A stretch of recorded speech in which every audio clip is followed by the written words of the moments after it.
అండి, welcome to అమ్మ healthy kitchen and tips. ఈరోజు చేపల కూరని ఏ విధంగా చేసుకోవాలనేది మీతో షేర్ చేసుకోబోతున్నాను. అంతకంటే ముందు అసలు చేపల కూర అంటేనే మనకు ముందుగా గుర్తొచ్చేది నెల్లూరు కదండి. మరి అలాంటి నెల్లూరు స్టైల్లో చేపల కూరని ఏ విధంగా చేసుకోవాలనేది ఈరోజు చూపించబోతున్నాను. ఇందులో అల్లం వెల్లుల్లి పేస్ట్కి అస్సలు చోటు లేదండి. ఇంకా ఈ చేపల కూరని పూర్వకాలంలో కుండల్లో చేసుకునేవాళ్ళు. ఇలా కుండల్లో చేసుకోవడం వల్ల 2-3 రోజులైనా అలానే ఉంటుంది, ఏం పాడవకుండా. మరి అలాంటి పాతకాల పద్ధతిలో నేను ఈరోజు మీకు చేపల కూరని చూపించబోతున్నాను. ఇది టేస్ట్లో కూడా ది బెస్ట్ అనిపిస్తుందండి. చాలా టేస్టీగా ఉంటుంది. మీరు ఒక్కసారి ఖచ్చితంగా ట్రై చేసి చూడండి, మీరు ఇక అస్సలు మర్చిపోలేరు.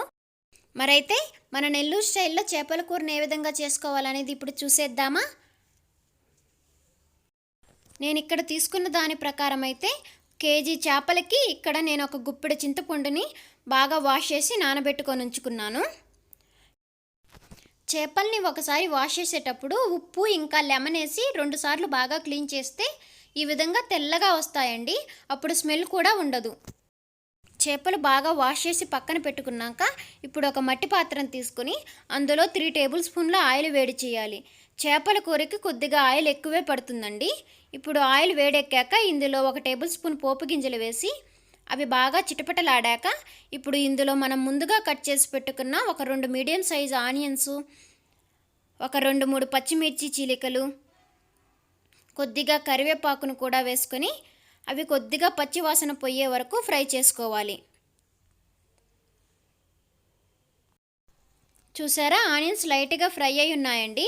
ఇప్పుడు ఇందులో మనం ముందుగా కట్ చేసి పెట్టుకున్న 3 మీడియం సైజు టమోటాలు, కొద్దిగా ఉప్పు, 1/2 టేబుల్ స్పూన్ పసుపు కూడా వేసుకుని సిమ్లో పెట్టేసి ఒక 5-6 నిమిషాలు ఈ టమోటాల్ని బాగా మగ్గనివ్వాలి.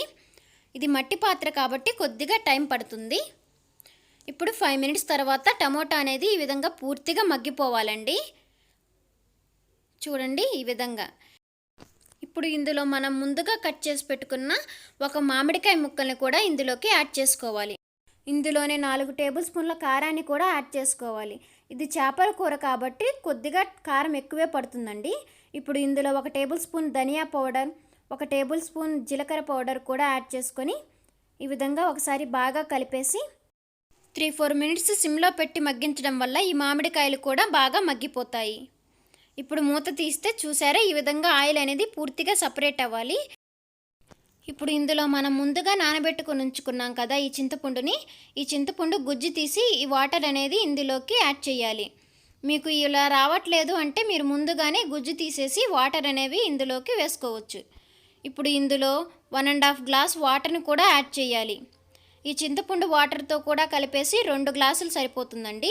ఇప్పుడు ఇందులో తగినంత సాల్ట్ కూడా యాడ్ చేసుకోవాలండి. నేను ఇక్కడ వచ్చేసి కల్లుప్పు ఉంటుంది కదా, క్రిస్టల్ సాల్ట్ యాడ్ చేశాను. ఈ సాల్ట్ యాడ్ చేయడం వల్ల చేపల కూరకి ఎక్స్ట్రా టేస్ట్ వస్తుందండి.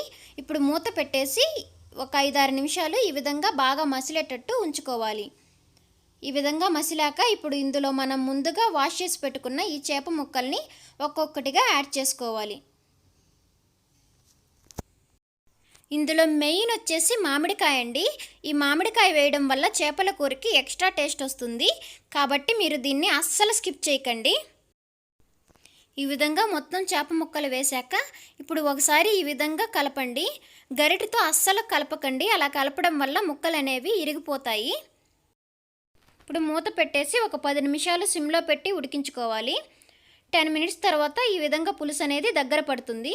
ఇప్పుడు ఇందులో మనం మెంతులు, ఆవాల పొడి ఉంటుంది కదా, అది 1.5 టేబుల్ స్పూన్లు యాడ్ చేసుకొని ఈ విధంగా ఒకసారి బాగా కలిపేసి మరో 5 నిమిషాలు సిమ్లో పెట్టి ఉడికించుకోవాలి. 5 మినిట్స్ తర్వాత పులుసు అనేది ఈ విధంగా దగ్గర పడిపోతుంది. ఇప్పుడు ఇందులో మనం కొత్తిమీరని యాడ్ చేసుకొని ఒకసారి బాగా కలిపేసుకొని దించేసుకోవడమే. ఈ కర్రీ చేసేటప్పుడు గుర్తుపెట్టుకోవాల్సిన విషయం అండి, చేప ముక్కలు వేశాక గరిటెతో అస్సలు తిప్పకూడదు. ఇంకా ఇందులో మెంతులు, ఆవాల పొడి కానీ మామిడికాయని కానీ అస్సలు స్కిప్ చేయకండి. ఇంకా ఈ ప్రాసెస్ మొత్తం సిమ్లో పెట్టుకొనే చేసుకోవాలి. ఈ చిన్న చిన్న టిప్స్ పాటిస్తే చేపల కూర అనేది మీకు చాలా పర్ఫెక్ట్గా వస్తుంది.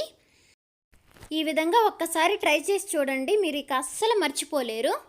మరైతే ఈ రెసిపీ మీకు నచ్చినట్లయితే ప్లీజ్ ఒక లైక్ చేసి సబ్స్క్రైబ్ చేసుకోండి. మీ ఫ్రెండ్స్ అండ్ ఫ్యామిలీ మెంబర్స్కి షేర్ చేయండి. Thank you so much for watching.